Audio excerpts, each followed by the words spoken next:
What is up, guys? Wunzy Gaming back here with another video. So this is a video I've been wanting to do for a while, a just kind of quick rundown of Windwalker Monk. Now, this isn't going to be like crazy in-depth.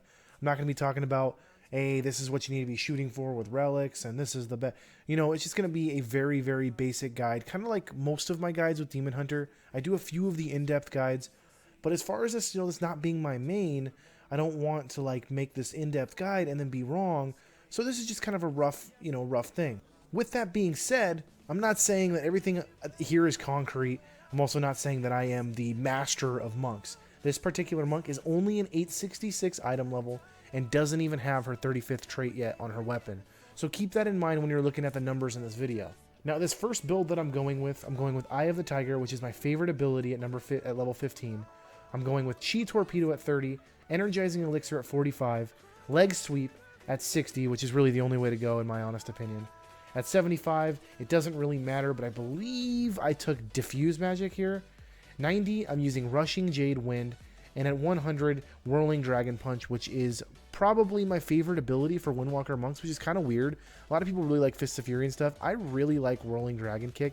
The animation's cool. I just like the ability. I like the design of it. I like the way it works. And it's just probably my favorite ability. I don't see myself ever not running it unless it just gets really bad.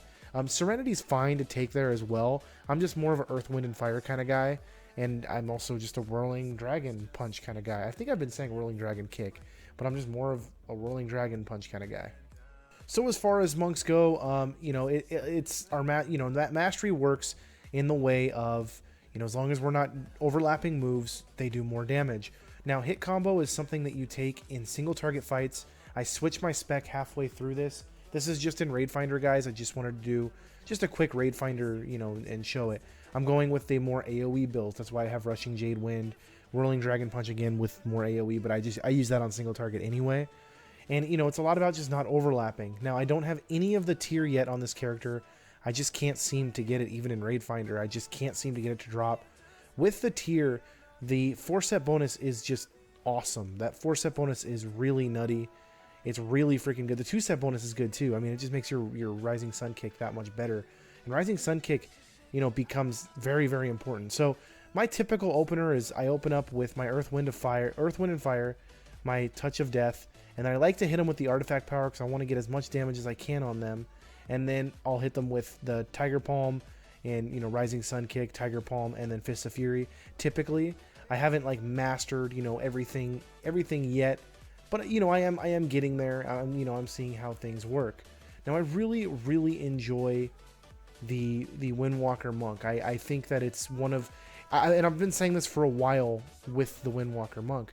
It's one of the most consistent DPS classes in the game. Now, that's not me saying that it's consistently the best, consistently the worst, or consistently this or that. I'm saying that it is very consistent. It's not a proc-based DPS class. When you look at how many procs I'm getting... The procs that I'm getting are ultimately just free blackout kicks, which is not game breaking. We're not talking about Arms Warriors, where if you have the execute ring, you really are relying on getting those execute procs so that you can get massive amounts of DPS. This is not like that. Sorry if you guys hear that car going by. That sounded like a Mustang. That sounded a lot like a Mustang. Anyway, that's neither here nor there.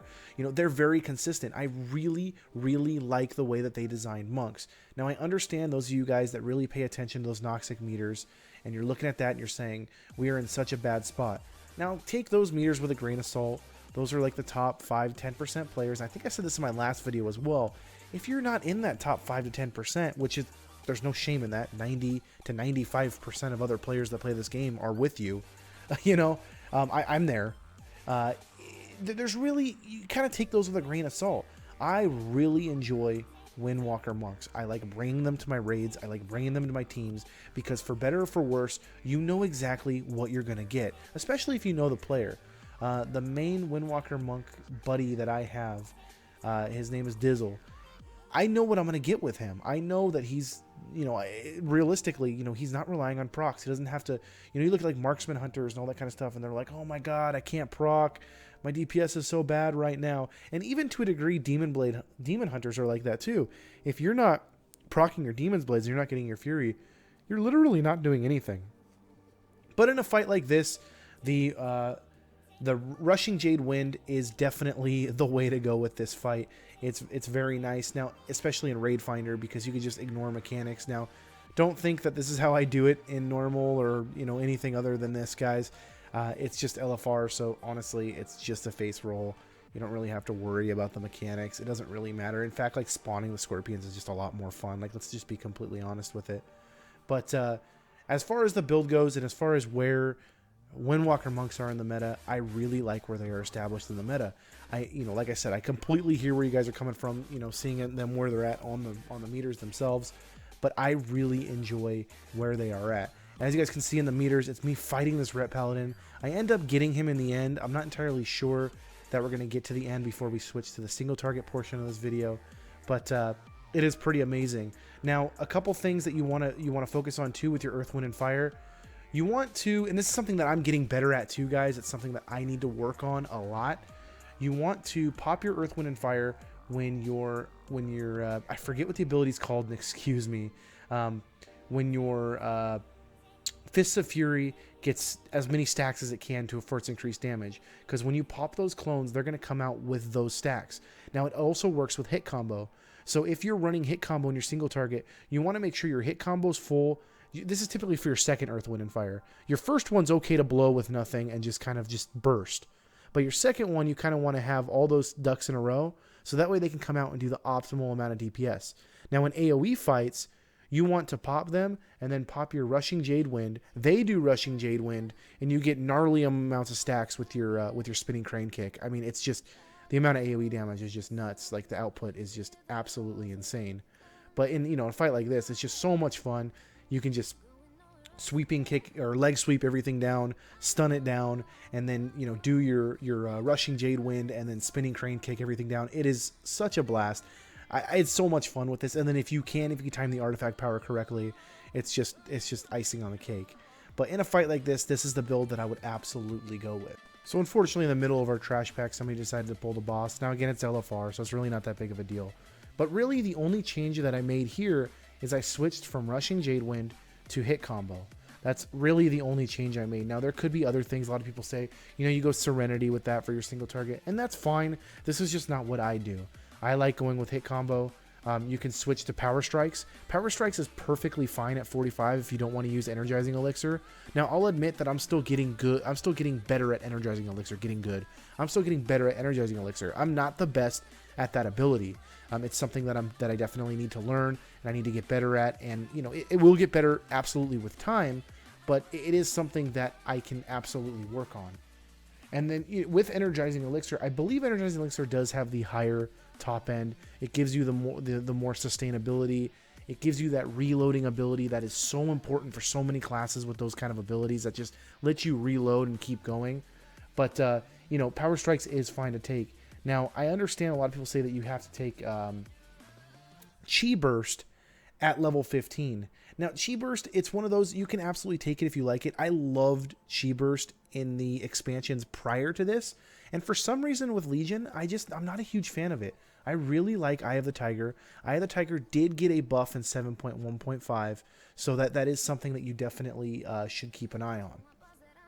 So as far as a quick stat priority rundown, I know it's kind of late in the video to go over that, but Mastery is your top one, and Crit Mastery is the ideal.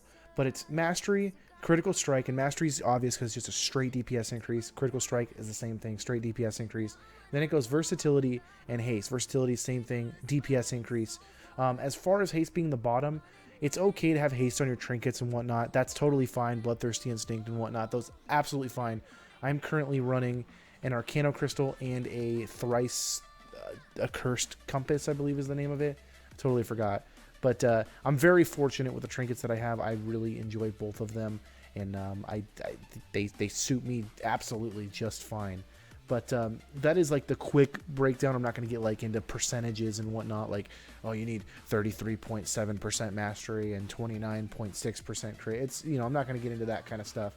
But that's kind of where that is. Now, one thing I will tell you, if you go with the ability that's going to grant you the Power Strike, that's going to grant you the additional Chi, if you go with that ability, your opening changes a little bit. So when you go with that opener, so you get the three chi, you want to open with your Fist of Fury. You want to dump it on that right away. Now, if you didn't take that, you can build into your first Fist of Fury. That's absolutely fine. But if you did take Power Strikes, this is just a disclosure for you guys. If you did take Power Strikes, then you use it on Fist of Fury right off the bat. So that's gonna be it for me, guys. I told you guys that I wanted to try to upload more, and I'm really gonna put my best foot forward. I'm exhausted right now. Once I get this done, I'm gonna do the thumbnail on Photoshop, and then I'm gonna have my head hit the pillow, and I'm gonna pass out. So I just wanted to thank you guys so much for watching the video. If you had any questions, feel free to ask them below. I'm working on the Hunter one. I'm working on a Warrior one, guys. I do have, those of you guys that are new and don't know this channel, my name is Wunzy. I have 110 in each class. So, I mean, I have plenty of videos on here breaking down, what I'm playing at the moment. So feel free to check those out. Please like the video. Please subscribe. I want you guys to have an absolute wonderful, wonderful day, whatever it is when you're watching this. And I hope you guys enjoyed this video, and I will catch you guys at the next one.